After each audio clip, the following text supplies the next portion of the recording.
So here, so here, let us discuss how the position of this floral part present on the thalamus. The floral part which is present on the thalamus, we are discussing about the gynoecium. So based on this gynoecium position on the thalamus, so thalamus we discussed, it is a base swollen type of structure where all the floral parts will attach or sit on this. It is also called as the receptacle. So based on the position of this gynoecium on the thalamus, the flowers are actually divided into three types. So the first one is hypogynous and the second one is epigynous, third one is perigynous. So we are going to discuss about all these three briefly: hypogynous, epigynous and perigynous. So whenever the gynoecium is present in these different cases, the ovary position are also going to change.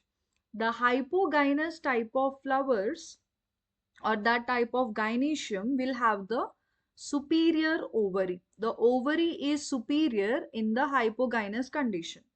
Coming to this epigynous condition, the ovary is inferior. Inferior ovary can be seen. And perigynous condition, the ovary is half superior and half inferior. Half superior and half inferior type of ovary is present, which is not completely above or which is not completely below. So there are the floral formulas for this. The superior ovary will be representing like G under slash. Inferior ovary representing G upper slash. And half inferior, half superior is G. The slash will be middle of the G. So let us see what are these types. First we'll go with the hypogynous type of ovary. So that term is itself is indicating what type of ovary it is. Hypo means lower or below. Gynous means related to the gynoecium. So what is meant by this below the gynoecium? What are the remaining floral wards are there? Those will be present below the gynoecium. What are the remaining walls of the flower? Calyx, corolla and androecium. All these remaining walls are present below the gynoecium. So if all are present below the gynoecium, obviously the above position is occupied with the gynoecium or the ovary. That's why in this hypogynous type, you can find the superior ovary because all the floral pads are present below this gynoecium because it is occupied. As it is occupying the top, it is occupied as the top, we can see the ovary at the superior or at the top position. So let me draw so that you can understand well. Let us say this is the thalamus or the receptacle and the pedicel is present. So what are the outermost wall? We discussed the calyx, corolla, androecium and the gynoecium. So in this case, the top or the tip position as we discussed, it is always occupied with the gynoecium. The terminal node is occupied with the gynoecium. So here this part is the calyx, corolla, petal.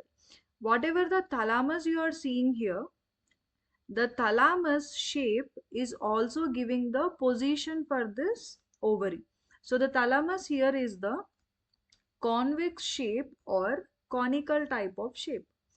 So due to this convex or conical shape, this ovary is occupying the top position. So this position, let us say it as a terminal position.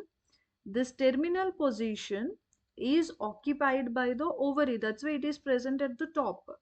And all the remaining floral parts are present below this ovary, right? So these are present below the ovary.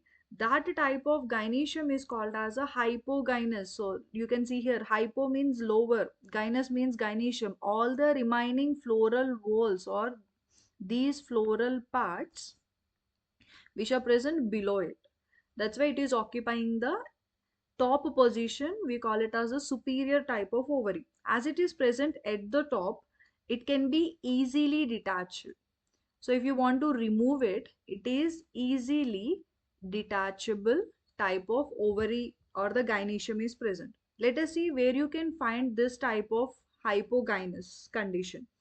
The Malvaceae family and the Brassicaceae family. So the Malvaceae examples are China rose or the hibiscus, and the mustard brassica belonging to Brassicaceae family, brinjal, datura, citrus.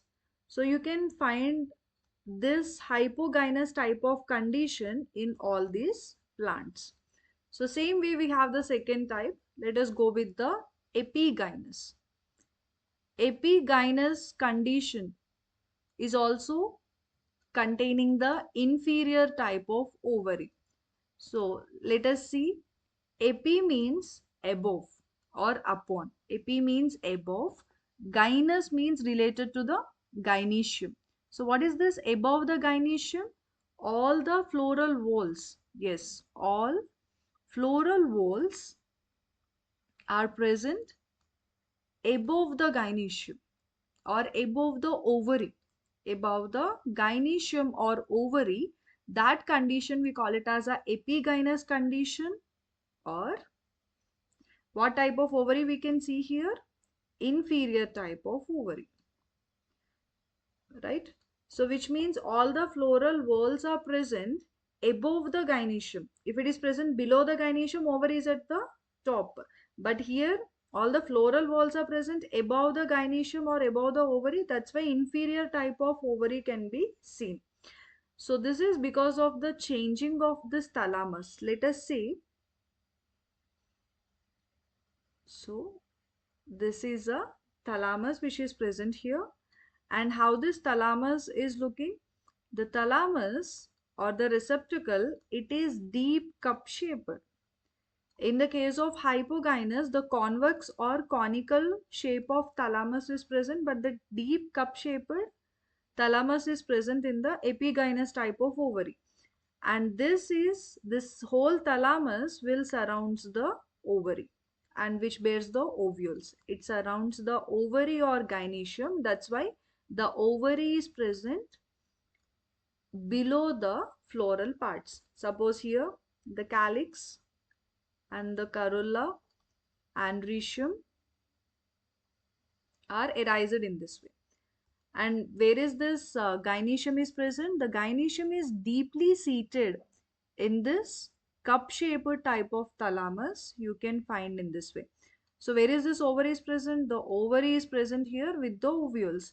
And where is its position? All these floral parts, this calyx, so this is a calyx, corolla, and rhizome, gynecium. So all these floral whorls are present above this ovary. That's why we call it as a epigynous. So the ovary is below here, right? And yeah, so this part is the ovary, and this is the wall of the thalamus. And in this case, this pink line is the wall of thalamus, the inner wall of the thalamus, and this green one is the ovary wall. In this condition, the ovary wall and this wall of the thalamus and both are completely fused, right? Yeah. So this type of condition will be represented. The inferior type of ovary is represented with the G under slash. What is the slash is representing? If you see here, G above slash was mentioned for the hypogynous. Means the ovary is, sorry, so here we are just going. So this slash, if you are just going with this hypogynous, you are just writing the G and you are keeping the slash under to this, which means all the floral parts are down, which means the calyx, corolla, and rhizome, all these are down, and the gynecium is above. That's why you are showing the slash, right? And coming to this, you are just showing the slash upon, means the calyx, corolla, and rhizome, all these are arising above this gynecium. That's why you are just showing the slash above the gynecium. So what is the third type we have? The third type is perigynous. And yeah, let us go with the examples also. What type of plants will be showing this epigynous type of ovary. So the examples are sunflower belonging to the Asteraceae family. Anyhow, we'll be discussing the families briefly. The sunflower, ray florets of sunflower will show this epigynous condition, and the guava, cucumber, apple, coriander, etc. So all these are showing the epigynous type of ovary. Let us go with the perigynous. So this perigynous, the thalamus may be of the different shape. If you see the hypogynous, the thalamus is convex or conical shape. In the epigynous, it is deep cup shaped. But in the perigynous, so peri means around. Peri means around, and the gynous means gynoecium. So what will be present around the gynoecium? All the floral parts are present around the gynoecium, right? So what different shapes of thalamus can be seen here? The thalamus may be the flattened disc type of structure, or it may be like a saucer type of structure, slightly like concave or cup shaped, or maybe the flask shaped structure. So let us see all the three possibilities. So the first is like a flat disc type of structure. So let me draw here. So if the thalamus is flat, this is a flat disc shaped structure, or it may be like a saucer. So I am just drawing somewhat broader one, the saucer or the concave type of structure, or like a cup type of structure. And the other one is the flask type of structure, just like a tube, right? So let us see, all these are the three possibilities for this perigynous. And the first case, if it is the flat, so the thalamus is flat, so we are showing the flattened thalamus here. So if it is flattened, tell me the outer wall. That is, so at the one point, calyx is present. And here, all the petals, corolla is present. And the third point, the androecium, the stamens part is present. So that center or the apical part, it is occupied with the gynoecium. We know about it. But due to its flat nature, right? So due to the flat nature, all these are present on the same line, right? So you cannot say which floral part is below, which floral part is above. So all are present at the same line or the same radius, all are present on the same radius. So this can be seen in some of the Papilionaceae family species will be showing this type of flattened thalamus. So Papilionaceae family species are showing this. And there is a second type, the thalamus. So the shape of the thalamus is deciding factor here. So in this case, the thalamus is either the concave shaped, it is not convex. If it is convex, the ovary is somewhat upper. It is completely upper, occupying the apical position. But here it is concave shaped or like a cup shaped. It is not deep cup, just like a saucer shaped. The saucer cup shaped type of thalamus can be seen. So as you know that, you're just going with it. The first one, calyx, then second node, corolla, and the third ole is the androecium. And all the time, that center or the terminal position, it is occupied with the gynoecium only. So whether it is a bulged, whether it is convex, concave, deep cupped, whatever it is, the center position is always occupied with the gynoecium. So in this case, all the floral parts are not completely above the gynoecium or not completely below the gynoecium. So that's why we are saying it is half inferior, half superior type of ovary can be seen. Half inferior ovary and half of it is superior. So this type of ovary condition we are representing with a G slide slash, right? So where you can find this type of condition, you can find it in the peach and the plum. So this condition can be seen in the peach as well as the plum plants. And coming to the third type, the third case, the thalamus maybe is like a deep flask shaped. So what is the shape of the thalamus here?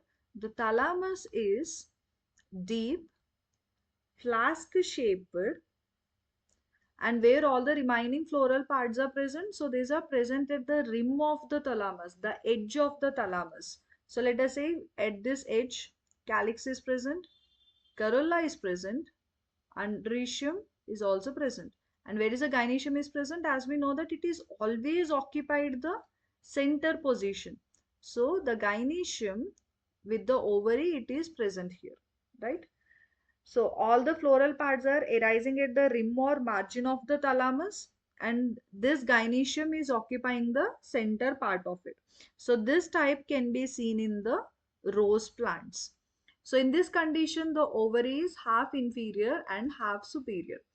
So here in this hypogynous condition, the ovary is superior, all the floral parts are raising below this ovary. That's why we call it as a hypogynous or the superior type of ovary. And coming to the epigynous, inferior type of ovary. Ovary is present inside or the floral parts are present above it. Coming to perigynous, it is surrounded by the floral parts. So that is how the different types of gynoecium can be present on the thalamus, and different ovaries are present as well.